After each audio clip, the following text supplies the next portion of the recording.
Good evening and welcome to Gridiron Weekly. I don't see our lovely faces there just yet. Oh, there we are. Look at that. A little bit of delay. That's technology, ladies and gentlemen. Isn't it cool? With my bestie, John. We're missing Bill. Bill has a prior engagement. He is, I think he's changing the ice at the UPG Paints Arena for the Flyers and Penguins game. I think he's on the Zamboni waving as we speak right now. But as always, we're back at our regular time slot, which is awesome. You know, we might change it up next year. We're thinking about going early, 7 o'clock, maybe Tuesday, you know, just to get us a better feel. Because every time we do this on a Thursday, we come right up against the game. You know, we're happy to do it half out of it because it's 8 o'clock, the game's already going. So we're going to discuss that in the off season, but we're going to get started right away. So we always start off with college football. So we're going to start off with college football. We have the game coming up, and we have the Big Ten versus the ACC. I like it for the ACC. Growing up, Jefferson Pilot Sports grew up with the ACC. You know, and this year they just dogged the ACC every chance they got. And it's going to be an ACC Big Ten showdown. John's a Big Ten guy. So, John, do me a favor. Just talk to me about what you saw or what you see in Indiana that is just, you know, that convinces you that it's going to be, it's going to be a tough game for our friends down in Miami. I think the spread is, hold on, did the spread change at all? It's like 8.5? It's 8.5 now. You know, that's 2 points. It's huge. You know, Indiana's something because when I watch, and you try to, I know everything isn't about the NFL, obviously, because you can be great in college, NFL doesn't translate.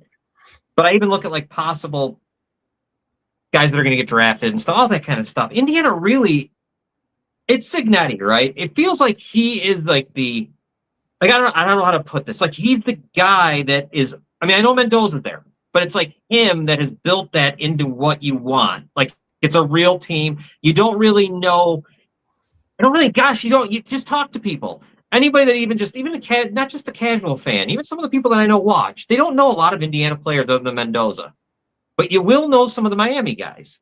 You know, those defensive ends, you know, even Tony, that Malachi Tony kid, he looks incredible. To me, whenever he can get to the NFL, it isn't soon enough with his speed and what he can do. Carson Beck, of course. But think about it, Indiana's just a well-coached group of guys, and they are powerful and they're tough and they play strong. I gotta say though, man, there is something about this game that makes me think that Miami is going to keep. This isn't going to be a bad one. Like I think they have a punt. Like I think they got what you call a puncher's chance, right? I really do. I think Miami does have the speed that they have on defense. I saw what it did to Ohio State. Those defensive ends are a pain. What's it? Bain and I'm going to forget his other name. The other guy, Mesdor. Those guys are really disruptive, man. And I don't know. Ohio State wasn't as good as that defense was. I thought Ohio State was the best defense in football. I really did. And watching Miami, they had the numbers to prove it too. And then you look at schedule and all that. So it meant something. Because Miami's defense, and that's cool. It'll be something Indiana hasn't seen. I don't know, man. It's funny. You were talking about the Yeah, let me ask you about Cincinnati a little bit more. It's really hard to read him. What is he like, do you think, in the locker room? I mean, how is he getting? How does he get these guys? You know, how does he prevent the disease of me of taking over? How? I mean, we know what his media personality is. It's a little quirky, a little, cocky. Yeah. But what is he in the locker room? I haven't heard anybody talk about him in the locker room. Have you? No. I mean, his sidelines, he looks the same, right, at all times. He's got that same. It's the football coach I remember kind of growing up with, though. He's got that same look. Nothing can satisfy him. And I think someone said that, didn't they? Just recently, I think, or was that about Cristobal? Now I'm confused. It might have been Cignetti. Was it Chris? Okay. But he appears to be one of those guys that you couldn't satisfy no matter what's happening. But it's amazing to me that he's able to have this kind of success. I mean, you could see it at IUP, obviously. He went to Alabama, and then he went to James Madison. He turned James Madison into a juggernaut. They were right up there with the Dakotas and all the other people in Montana and North and South Dakota. So you saw it there, and he did poach James Madison, even though JMU went to Oregon and got whooped for a little bit. A lot of those touchdowns scored against Oregon were JMU players, right? Surratt and Black, the running back. So, I mean, I just don't. I'm as curious as you are because you don't see this in sports, especially in college athletics in this day and age with NIL. he's prevented the disease of me of ruining us. And I don't know how he's done it. His players are not, they'll hit to the whistle, but they're not like overly. They don't make those boneheaded plays. How does he do it? I really want to know. And there's something about maybe there's something about being in Indiana because, like, obviously how bad their entire existence, they've never been I don't even remember the numbers, but we know that they've never been a football school. Yeah. So there's something about they even at undefeated, they feel like the underdog. I think he does play the underdog really well. He's must with them. Like, it is us against everyone. It is amazing though, because I don't know. I don't even know what to think of Indiana, even though they're undefeated, number one in the country. 15-0. They could be the first 16-0 team since they were playing like bizarre games and stuff back in the day. But I don't know what to think of them. I really don't. Do they get in that game and they realize they're playing, the U, all the mystique that comes with that, and all the the champions they have? They fall for that? Do you think at all?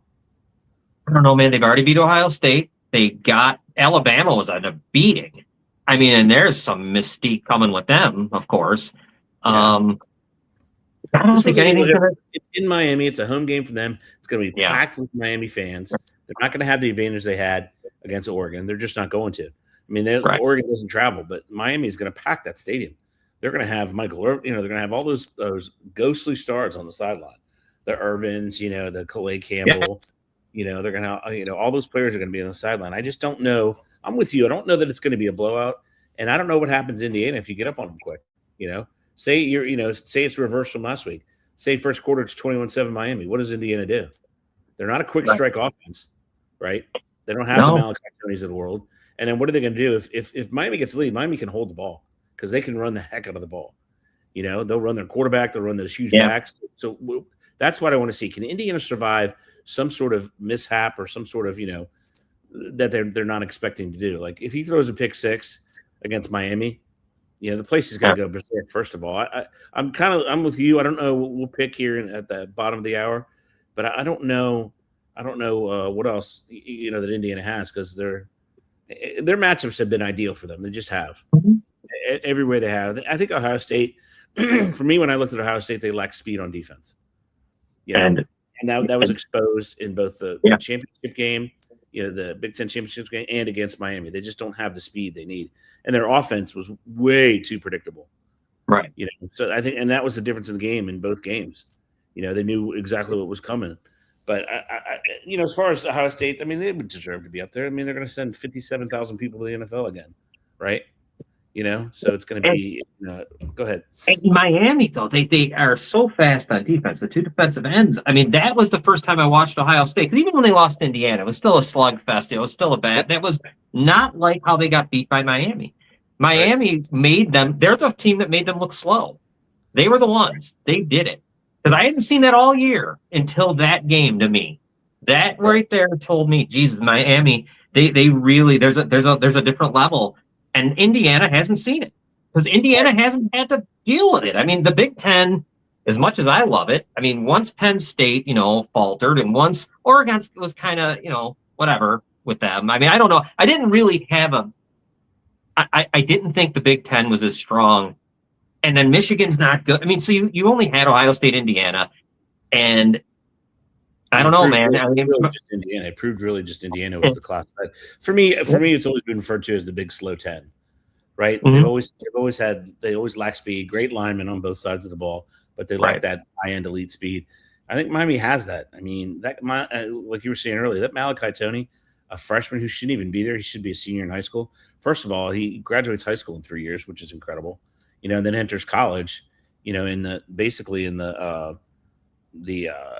second semester, which would have been his, second semester of junior year. He's second semester of college. He's in college already. So I think that's going to be an issue, and I don't think Miami worries too much about going down, because it's happened to them before, and they've learned so much. I mean, what on Miami? I mean, the lines for me. I mean, the two lines are just Miami has just big dudes everywhere. Yeah, I know. On this show, I don't usually care. What I say doesn't really make a difference. But I know way back when, I thought those were the two best things in college football, was their offense and defensive lines. And I tried to hold to that even as things were going to hell for them during the season, when they were losing games. It didn't make sense to me. And you know what? And I kept on. Cristobal did a great job too. Let me say that about him, because I used to put him in the same category as Franklin and some of the others. Correct. Well, I think he's taken himself out of it because he won big games. And there's something about him that I could see why players. He's held that. Think about, you talk about like what Cignetti has done too, and you're absolutely right about not getting that the selfishness. He's done a hell of a job at Miami too, because there's guys here that are just, Bain and the other defensive end could play right now in the NFL. Let me have them this week for the Bears against the Rams. I'll take you. I'll take them too.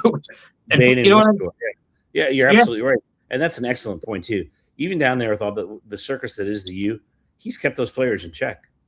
I mean, you don't hear about them off the field at all. You hear about everyone else. George is a mess off the field, right? They've had so many players, arrested and in legal trouble for since Kirby. I mean, it's 1 or 2 a year. It's ridiculous. But again, you're right. Cristobal's done a wonderful job. And then, I just pulled up their offensive line. I mean, these cats, you're talking, Bell is the big number 70. He's 6'9", 340. I mean, he gets 340, 350, 340, 315, 330, 300. I mean, 350. These are just massive human beings. 6'9". Yeah, that's insane. I mean, and they're just, they got a guy from your neck of the woods, Francavilla, 55, from Toronto, Canada. I mean, and here's, as you look at the roster, it's littered with Florida. They're defending their territory.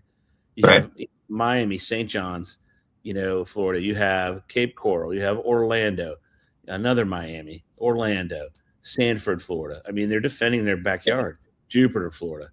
That's another thing. Hollywood, Florida. Miami, Florida. Fort Lauderdale, Florida. Miami. I mean, if you're able to defend that, high school football down there in Tampa, Winter Garden. I mean, high school football down there, it's a different beast. It truly is. And if you're able to defend and keep that talent, I mean, good on you, because that's what it is. And the defense, is the same way. All right, so we're going to go back to Indiana real quick. Where is Indiana most vulnerable, in your opinion? It's a great question. Most vulnerable to me would be in this game. It'll be totally exactly how Ohio State how it went with them. It's going to be, can the big guys in my mind, Indiana's offensive line handle Miami? The pressure, they get it with 4. They'll get it with those 2 ends. If they can, and I have yet to see Mendoza really under pressure, right? We haven't really seen him under pressure. So we haven't seen in the one game, the Big Ten championship, took that massive hit in the beginning. That was it. That was it. And and then they played that game, that Big Ten championship was in Indiana. So you're going to have this game in Miami. I think it's huge that they're, like you said, let something happen early. You said intangibles. We were talking earlier off show. I remember you were saying about the intangibles Miami might have, that type of stuff. I think that's the type of stuff that I'm thinking of. That crowd, the place is packed.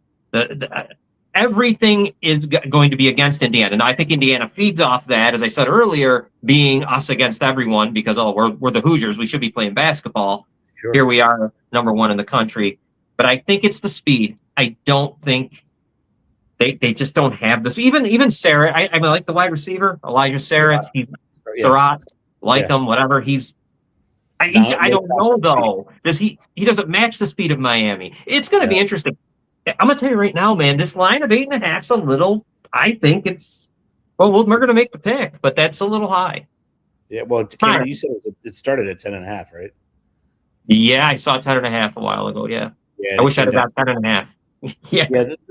I think your point is I think that if that Indiana's defense, right, if they don't get pressure with 4, they don't have the back end speed. They don't. Yep. They don't have players that can fly. They've got really good football players, but they don't have speed. If they're not able to get to Beck, who, by the way, is as seasoned as any stake you would want, him and Mendoza. So they both they both protect the ball. They both make decisions, process quickly. I think that's kind of, for me, that's a wash. But if they're not getting pressure, their linebackers are not fast and their DBs are not fast. And if Miami gets those wide receivers running crazy, number 8, the heck's his name? Number 8, I forgot already. Where is he? Where is he? I can't remember. Oh, I'm sorry. Yeah, I'm sorry. Keelan Marion, number 0, and you pair him with Malachi Tony. If those guys start, and then you have Upshaw, who's big. If those guys start, doing it, and Joshua Moore, I forgot, 6'4". So if those guys start running wild, man, look out, because they don't have that back end speed to help them. And conversely, Miami's going to try to throw Messidor and Bain at them. They're both almost the exact same size. They're both 6'3", one's 275, one's 280, but they run well. But the reason they didn't have that much pressure against Ole Miss, they got tired, because of so many snaps. So, can Miami use their ball control offense and their defense to turn them over and seize control of the game? Because I don't think Indiana's seen anything like this. Even I know Otson Field is very hard to play in. Everybody says it, and they have the home record to support that. But you haven't gone to the U, right? I mean, this is like big time, and I think it's an advantage for them. When even though they're not playing, but you look over that sideline, you see Ray Lewis, you see all their players. I guarantee there's going to be even more there, right? With what's going on. If you see all that, you could easily get caught in that ridiculous mystique that they've created over the years. You're going to see Clinton Portis. You're going to see all these guys, and you're like, oh, my goodness.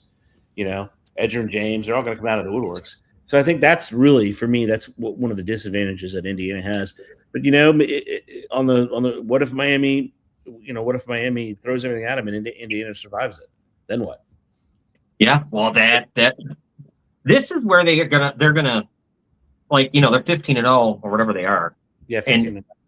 And they'll earn this national championship. I'll say that in this game here. If they can go into Miami and beat Miami, they've already beat Alabama. They beat Ohio State. I mean, they're beating everybody you need to beat, allegedly. That are and then Miami with Carson Beck, who's seen it all. He's a ninth year, whatever he is, and then all them guys. I wouldn't. But this is why Cignetti, like I said last week, if this guy stays in Indiana, he does this, he will end up being one of the greatest coaches that I recall, because he will have taken this program and stays with them and wins a national title. I mean, I can't stand him, man, but he's forcing me to like him. He truly is.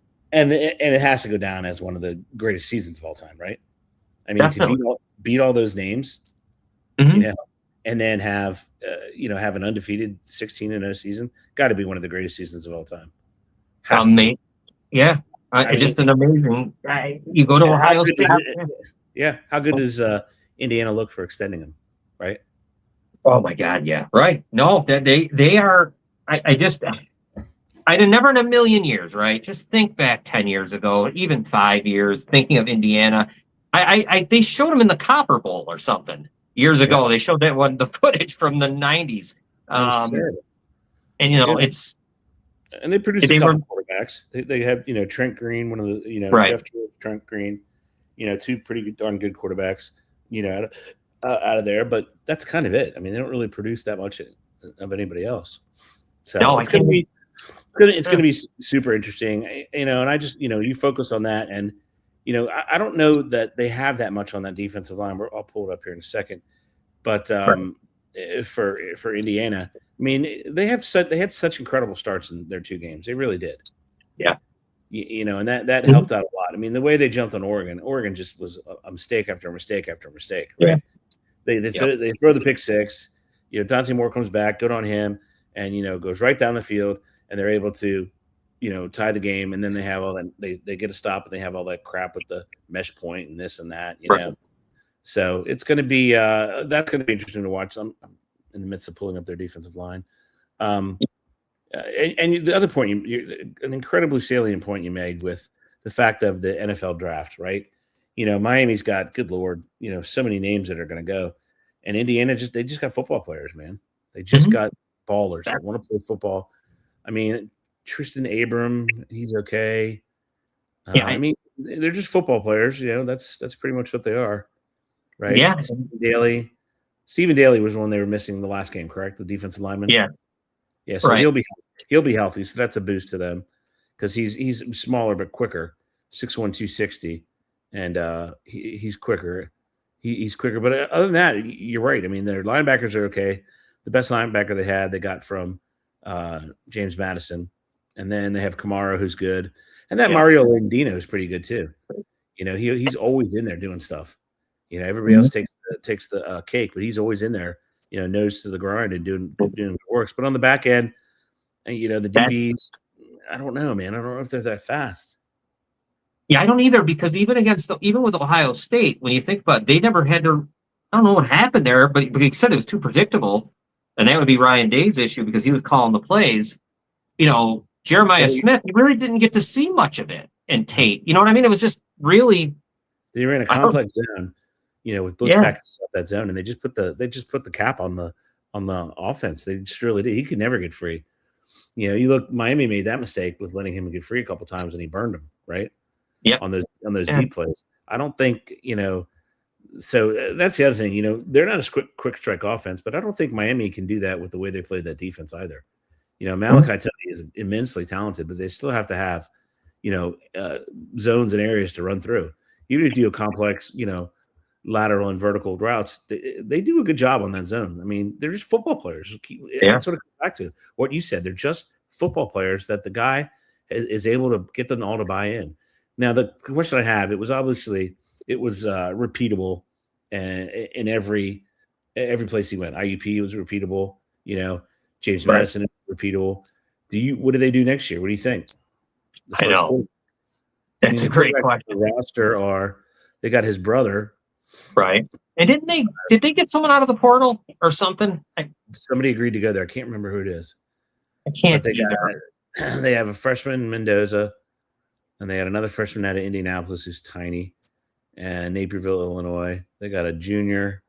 There's got to be someone coming, because there's got to be someone in the portal coming for next year with these guys. Don't you think? It's got to happen. Yeah, because I can't imagine that Mendoza's brother not ready. Someone's got to be coming, because I don't imagine. Yeah, I don't even know. Yeah, it's a great question. Next year, I don't even think about next year with Indiana, because I'm getting to the point with the way Cignetti is that I'm just assuming put anything on the field, he'll coach it and they'll do well. I don't. Oh, I know who they got. I just looked it up. They got TCU's quarterback, Josh Hoover. There you go. They're going to reload again, for the love of God. Yeah. You have to. He's created a place where people want to go. Right. That's amazing. And that's incredible. Freaking Bloomington, Indiana. Yeah. There's nothing there. Literally nothing. The only reason I know about it, because we have a base there, Camp Atterbury, that we go to a lot. Which is not a great place to go, south of Indianapolis. But there's really nothing there, and he's made it a destination, which is, again, amazing, right? So that's for next year. The minute he said the whole Google Me thing, that was guts, man. And that was necessary, I guess, now that I think about it, because you are Indiana. Why not? You might as well, if you're gonna.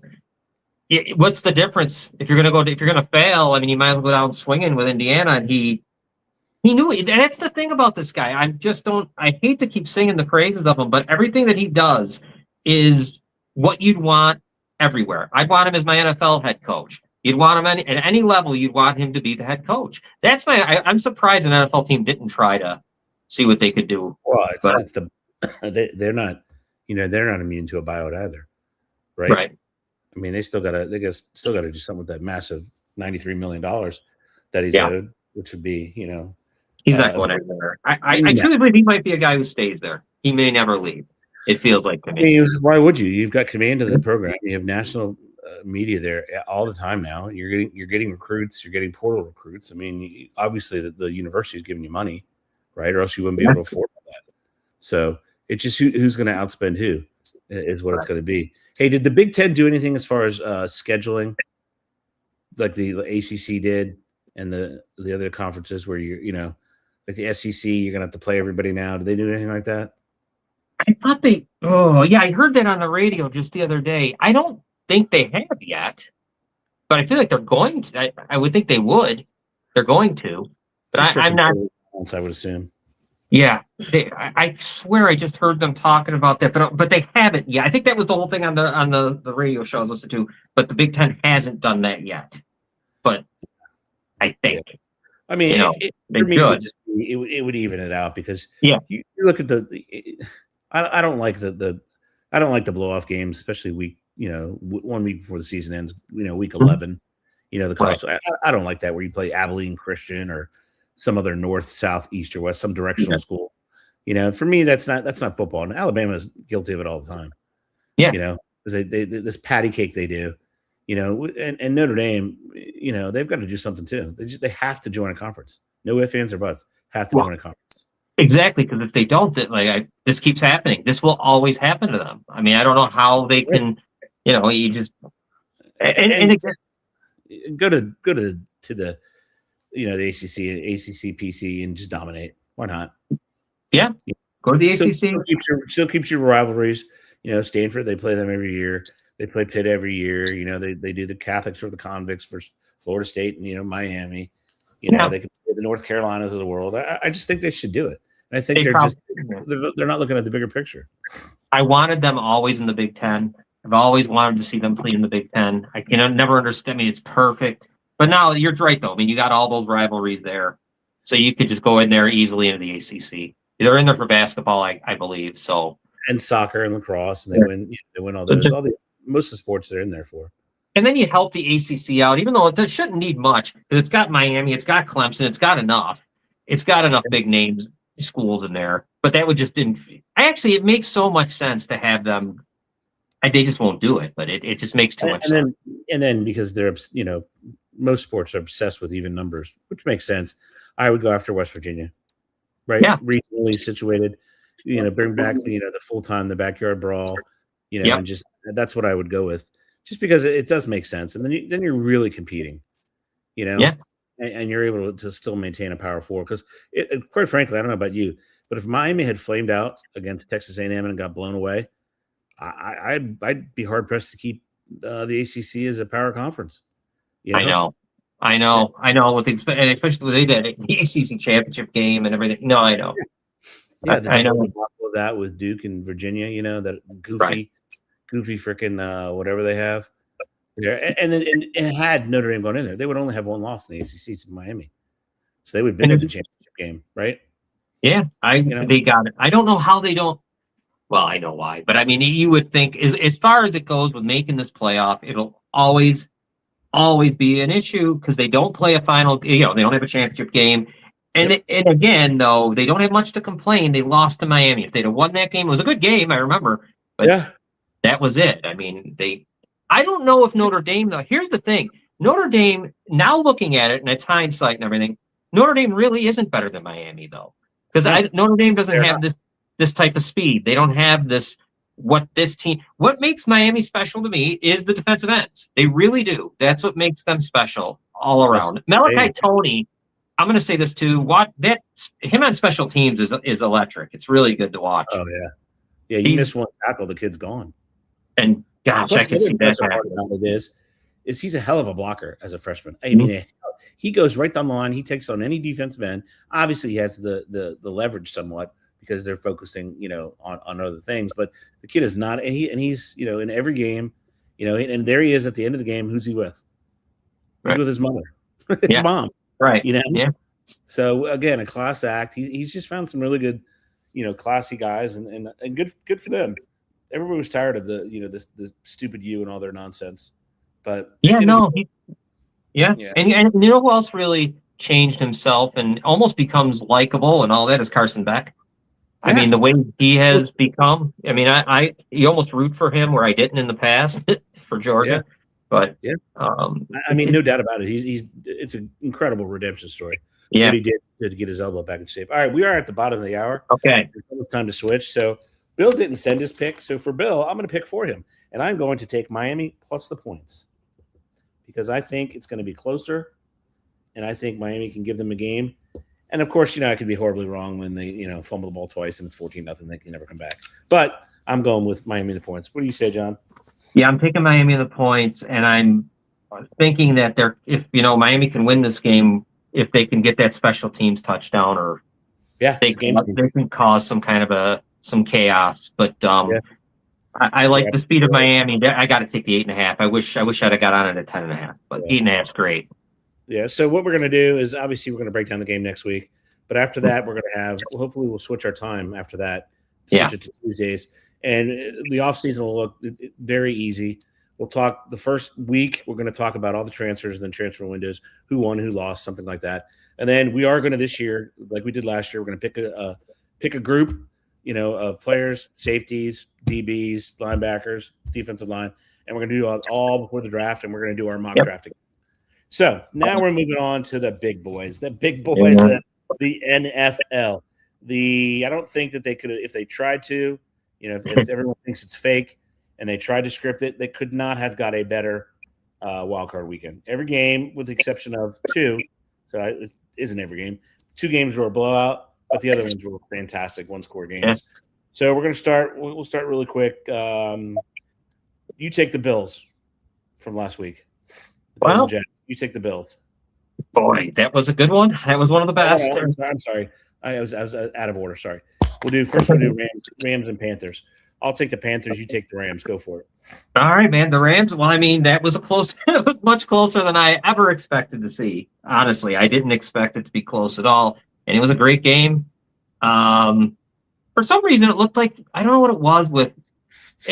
Stafford didn't seem to be. They weren't in sync, really. There was something going, they still win the game, so they're fine. But they just didn't look in sync, right? Puka Nacua, the ball goes off his mask. He's like he didn't see it coming. There was a lot of weird things.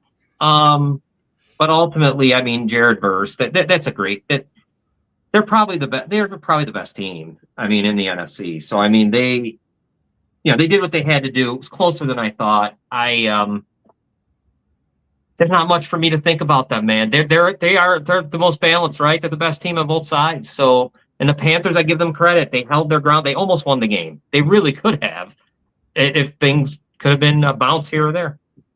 Yeah, and I agree with you with the Rams. They do look very balanced. They had some issues with his hand, but it's all better now.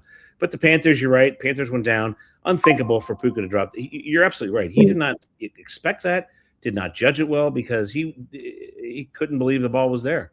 And that's a whole – you're 17-14. You make that – that goes 24-14. That game is in the bag. Yeah. Now you're resting for the next thing. But the Panthers overall, despite the losing record, I think that they did pick up Bryce Young's option, which was 26 point something, wasn't huge. But that's a good deal for a team. The kid had success. He's learning the offense, provided there's no massive changes like their coordinator leaves and goes here or there. I think they have stuff to build on in a winnable division. In an absolutely winnable division, right? Yeah. So good on them for what they did. And they have Ted McMillan, they have running backs Dowdell, and what's the kid from Oklahoma State, the Canadian. Hubbard. Hubbard. They do a good job. They really do. Mm-hmm. They're solid on special teams. Their defense is extremely young. This is a team next year that's going to have bigger expectations. Instead of 8-9, they're going to have somewhere. They should be fighting Tampa all year for the division. And then you look at New Orleans. New Orleans put together 6 wins, right? Unbelievable. Yeah.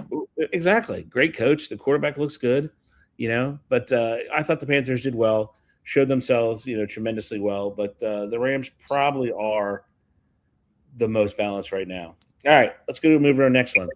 I'll take the Packers and you do the Bears. The Packers are a mess. They just are. Again, another team far too bad. I don't know what to make of Jordan Love. When he plays and he's healthy, he's good. He is good. He is very good almost. But the guy can just not stay healthy. He cannot stay healthy. It's a hamstring. It's a this. Which I hated for him because he looks like he's a legitimate quarterback. He really does. They have issues. They're again missing their stud. When he's in there, forget it. Right, it's a different story. Yeah, it is. It's and he just kind of walks around like a. Like a tiger, tracking the prey. He really does. And Mike is that good. He is. Yeah. I just don't know. And shame on them for not having, adequate, depth for that position. But it's tough. I mean, because he's really good. And they go next year. They don't have a first round pick. Right. But you do have Micah Parsons, which is something to be said. But you don't have that first round pick. And they have wide receivers out the wazoo, and they're the youngest team in the NFL. So they could probably keep themselves competitive for a couple of years. If the cards play right, maybe they add an aging veteran here and there. Maybe they go and get, maybe Pittsburgh gives them Cam Hayward in the middle. something akin to that. Right. Maybe they do that, but in the game, I think LaFleur got thoroughly outcoached. And the key to that was the dink and dunk, right? As a Bears fan, the linebackers and DBs aren't the strongest, right? Right. And they have so many friggin' injuries, right? Both of the what's his name was coming off an injury. The number 6 he was still injured. Yeah. So there's and they just didn't take advantage of that, in my opinion. I mean, I would have kept the dink and dunk instead. They tried, because the biggest adjustment the Bears made at halftime is they shut down the run. Which shut down, and you're getting 1 yard on run. And I know offense coordinators and coaches say, I don't care if you get 1 yard, keep doing it. But I think they should have pivoted and gone to the bubble screens, the quick slants, and stuff akin to that, because it didn't do them any good to try to run the ball. They got dominated by the Bears. I mean, it was not even close. The energy in that stadium that carried the Bears to victory was something like I've not seen that in a while. It reminds me of the old days of the Bears, where you had Peanut Tillman and you had Urlacher in those games they had that 1 year where they had like 2 or 3 games where they won on a pick six. Remember that? Yep. That was year? a Super Bowl. Yeah. Yeah, and it was incredible to watch. The juice and the electricity was amazing. But go ahead. I'll let you keep going with the Bears. Well, they just, first half to second half, this has been going on, and it can't go on this week, but we'll get to that. They have yet to play 4 quarters. I mean, it always ends up being the second half Bears are better than the first half Bears. I will say this: beating the Packers as a Bears fan, whatever happens this week is just the icing on the cake. Oh, they've showed themselves well, kind of like Carolina. They've showed themselves. They did a good job. You think you got a quarterback now. He does look like he can play, and he does look like he certainly doesn't shrink in big moments. He can. No. God, he's got a lot to do, and you just talked about Johnson. You hear what he says. He's got a big net completion percentage has got to go up. Things got to get better there. But I don't know, man. I don't even know what to say. I've never seen anything like it. You are right. It reminds me of that year when they went to the Super Bowl and lost to Peyton Manning. It's the same. It's very similar. But the second half. The funny thing is, even at the point where Golden does the play you're talking about, a little screen past him, and he scores. With about 6 minutes left, that should have ended the game. It really double digits.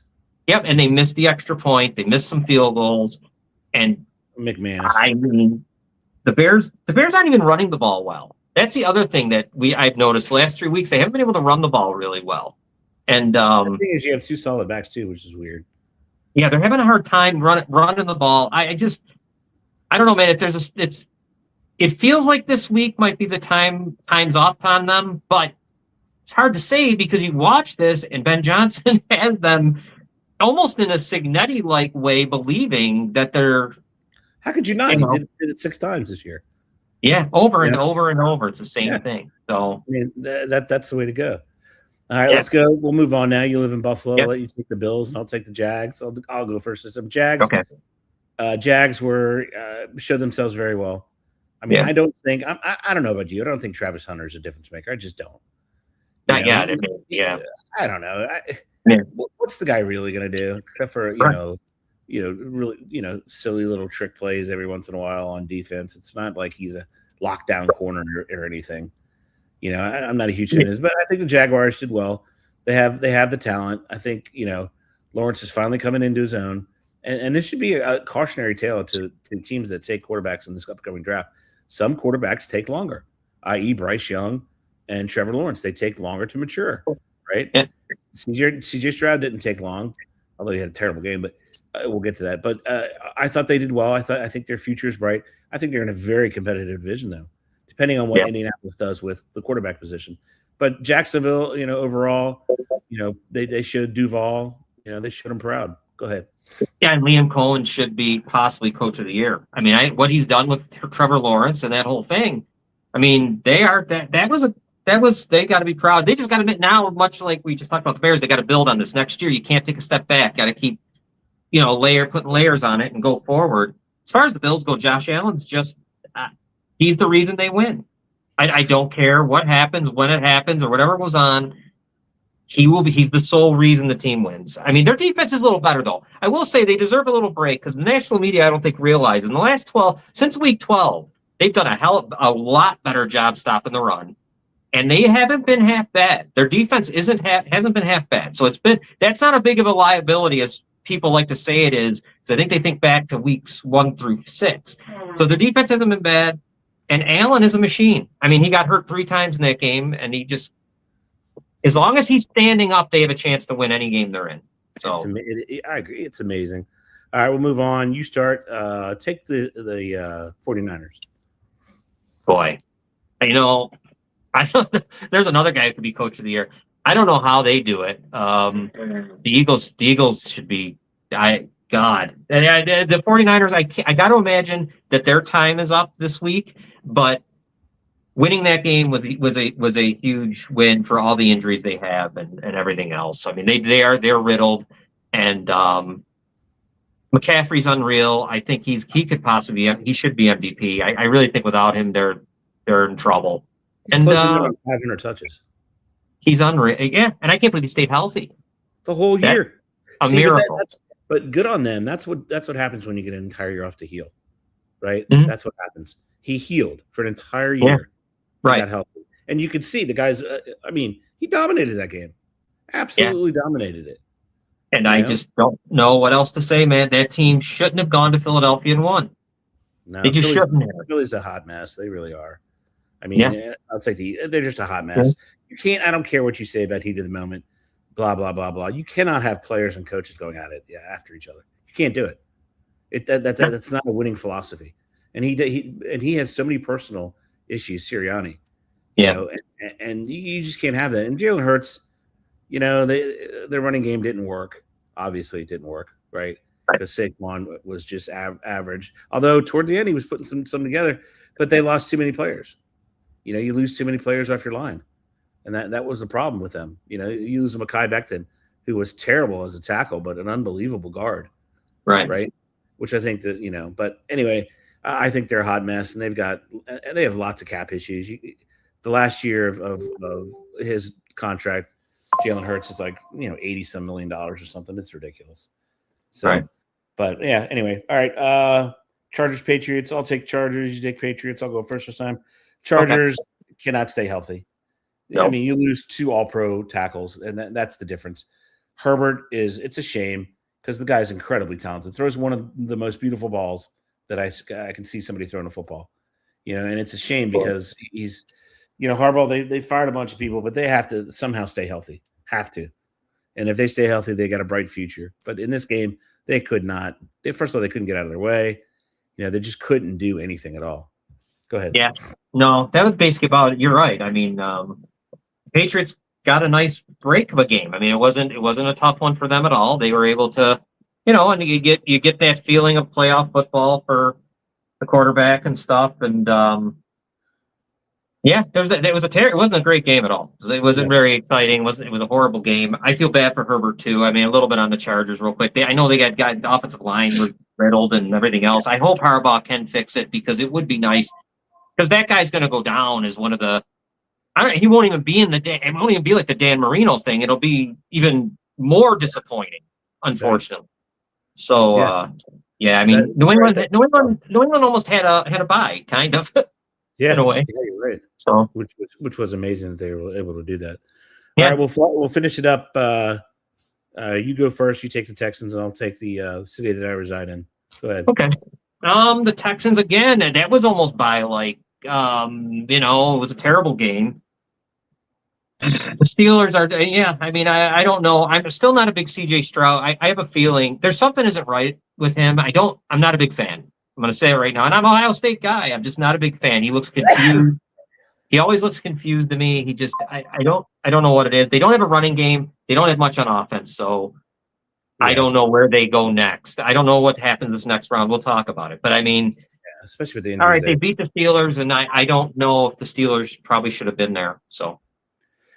Exactly. Everything you said is accurate. The Steelers were an absolute embarrassment. And if you, they were just an embarrassment. Tomlin needed to go 4 or 5 years ago, and he didn't. So that would have been much better had he did. There's a bunch of rumors of what happened. I mean, he was due to be not reprimanded, but they were going to change all the coordinators, and he was not down with that. So he just took a bow and bowed out. And again, he has all the records they love to spout out. He now has is tied with Cincinnati, with the 7 consecutive losses. He also has his own record, 5 playoff losses by greater than 21 points. Nobody else is close to him. So he has all that stuff going on. Pittsburgh is an absolute dumpster fire. They have no idea where they're going. Go ahead. You know what I'd always like to have asked someone? What in the world? And I've said this, and it always confuses me. I say it constantly. What did you think getting Aaron Rodgers, though? Right. It's very tough. It's one thing when the players or the coaches or the fans think, gosh, we're close. We can win a Super Bowl.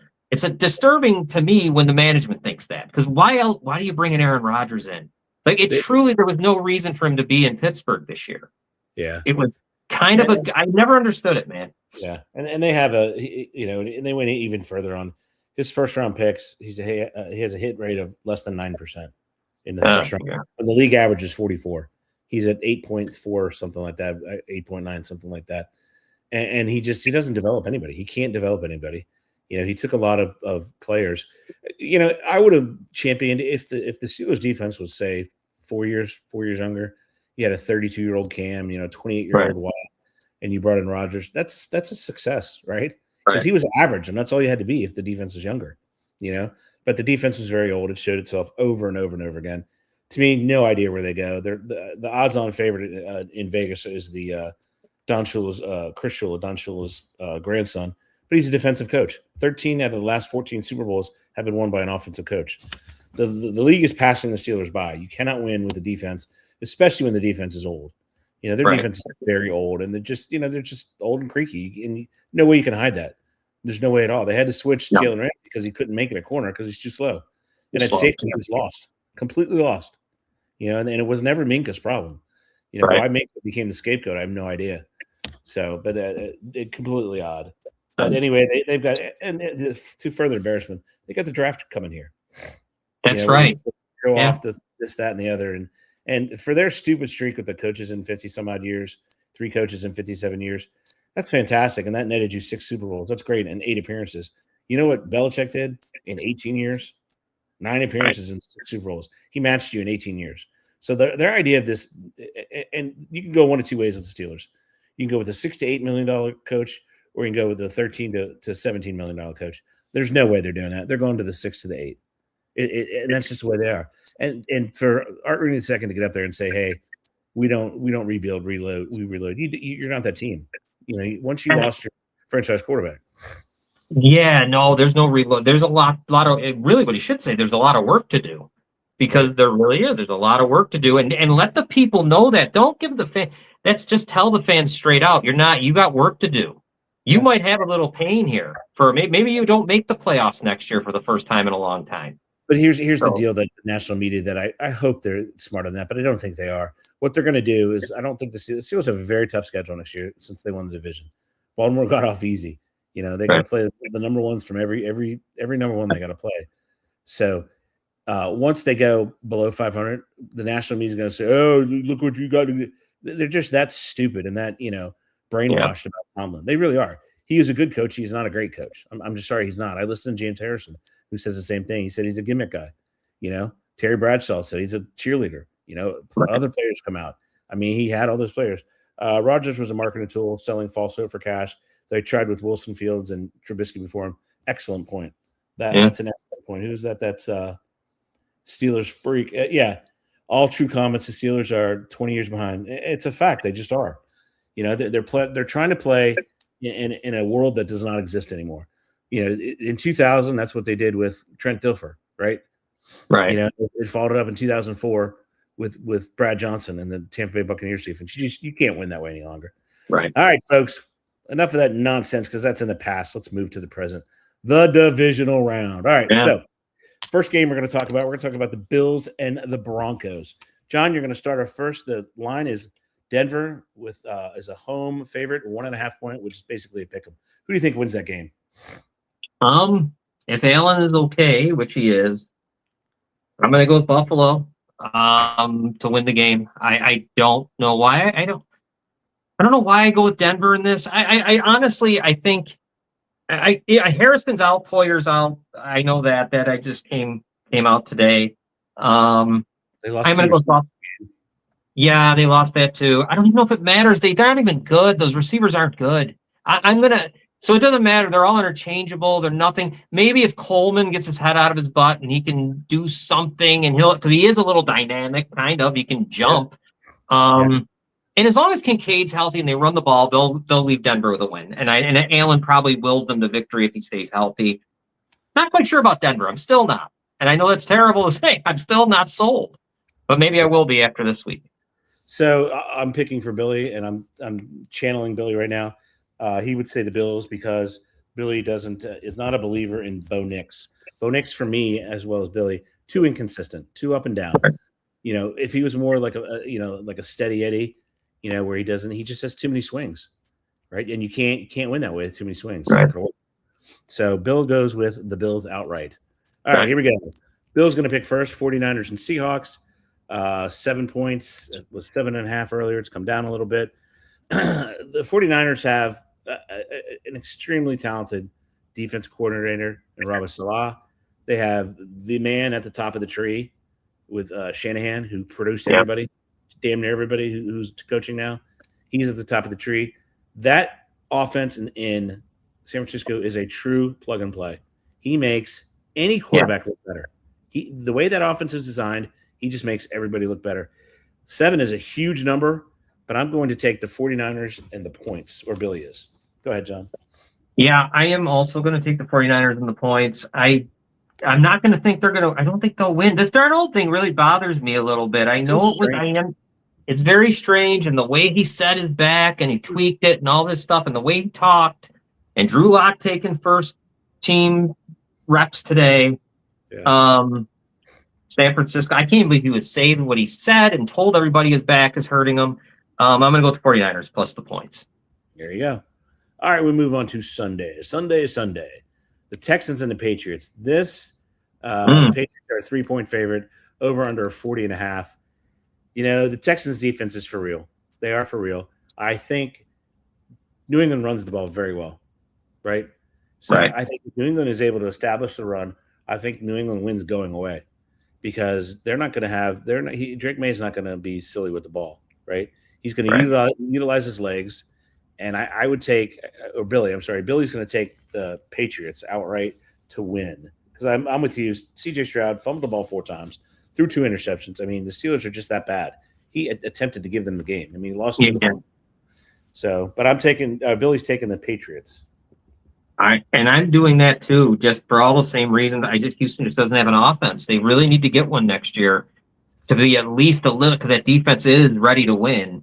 What the biggest complaint I had about CJ is he refused to run. The play when they had the opening drive of the second half, when they had getting the ball down there, he had 5 or 6 yards ahead of him. Why did he throw the ball? Why? He did not run at Ohio State. I remember the national championship game when he did run. Yeah. And he had a huge, and I was stunned. I'm like, holy shit, he ran. I hadn't seen that all year. I always wondered why he didn't run. He won't run. But there's nobody around him. That's an excuse. I know. That's why they scare me. I mean, nobody around. Nobody. He could have picked up almost the first down, or he could have ran out of bounds. I don't know why D'Amico Ryans, who's a great coach, I don't know why he doesn't sit him down and say, hey, kid, we got a Super Bowl defense, buddy. You do not turn that ball over at all. You cannot do that against the Patriots. It's not going to happen. He looks awfully confused all the time. I have to go with the Patriots. Yeah. Easy. Might be easy for him. I don't know. Yeah. All right. And the nightcap, we have the Los Angeles Rams going to Chicago, where I think the actual temperature is like 1 or something like that. Mm-hmm. It's going to be cold. We just learned that Matthew Stafford 1-9 in games under 40 degrees. You go first. Who do you got? Yeah.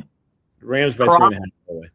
Probably the clock should strike 12 on the Bears, but if they make some turnover, if they happen to get extra possessions by turn, which they had fumbles against Green Bay, they just couldn't fall on them this time. They let them go against the Packers. And I know and I'll say this about the Rams: their special teams stink. They're really bad. They're not good. The Bears have been pretty good there. Bears offense isn't bad. The Rams are the better team. I'm going with the Bears. Give me the points in the Bears just because I can. I got the Bears hat on, for Christ's sake. I'm going with the points in the Bears, and I think they're not going to get blown out. Let's put that. It'll be a good game. I don't see that. I don't see them playing in the first half like they did. You know what scares me though? Who the hell's gonna cover Puka? If Jalen Johnson's still not feeling right and Gordon's still jacked up, oh my God! I hope it's 42-38 or something. Yeah, Bill thinks as I'm channeling Bill. I think that the Bears just have started slow all year. If they don't, and I don't know if you can fix that in a week. It's not going to be 21-3. It could likely be like 35-3. If they're able to start and maintain it and try to contain the number one passing offense and the number one overall offense, the number one scoring team. I mean, number one yards. They have all this stuff going for them in LA. The cold is going to be a problem. The crowd's going to be a problem because it was electric last game.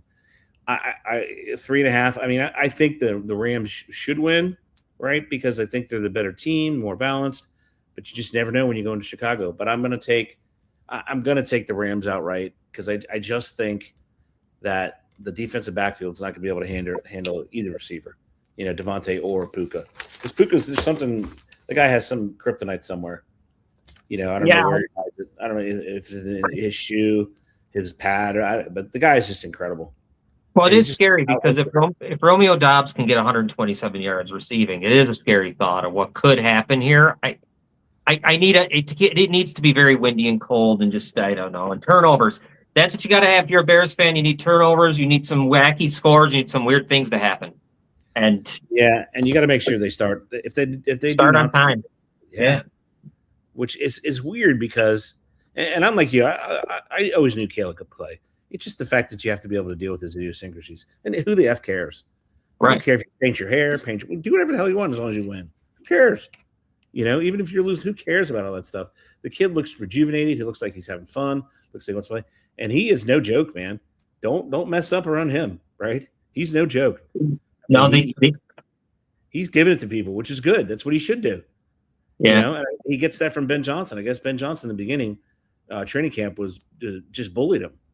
Mm-hmm. He bullied him every practice. He bullied him, and said, "No, not good enough, dude." Again, no, not good enough, dude. And put it into his head, and you could tell the difference. You really can. That fourth down play, come on. I mean, how many people are making that throw? How many? Other than how many are making that? We missed some stuff. All right, we got to go over to these. So Steel City Sunday. That's John Phillips. He takes Chicago. Spitball in Sports. Who's that for you? Is that your wife? No. Chicago. Choke job for C.J. Stroud. 49ers says Steelers Freak. 49ers says Steel City Sunday. That's John. Spitball in Sports, 49ers. Seahawks are like the Texans. Anacondas on D's with suspect quarterbacks. Yeah, that's true. There's no doubt about that. It's a wrap. Sports, Chicago. Steelers Freak, the Rams. Steelers Freak, Stafford Factor. Very good point. I like the over, and I don't even know what it is. That's I can't read that. Vegas something. Yeah, and then what it is. But overall, I look forward to the next show where we can see who's going to the game that gets you to the game. So it'll be fascinating. I hope Chicago makes it interesting. I don't know how they're DBs because they're injured. They're hurt, and all he did, Love dropped back, and all he did was look for number 6. That's all he did. And I'll say this: that's where you got to get pressure on the quarterback. Maybe you just can't Love sit back there. So that is the key, I guess, to the whole thing. Can Sweat actually show up for the money he's get paid and actually make a difference in the game? Yeah, he was better. He was better in Washington. He was way better. Yeah, he's not. He's not a factor. Dominique Robinson's better. Number 9, when you see him, he's better. Yeah. And he changed numbers too, which was stupid. But anyway, that's the way it was. All right, ladies and gentlemen, enjoy. Take the money, put it on the picks. These guys are pretty damn good, and we'll see you all next week. It'll be a blast. Lights out, Buttons. Later.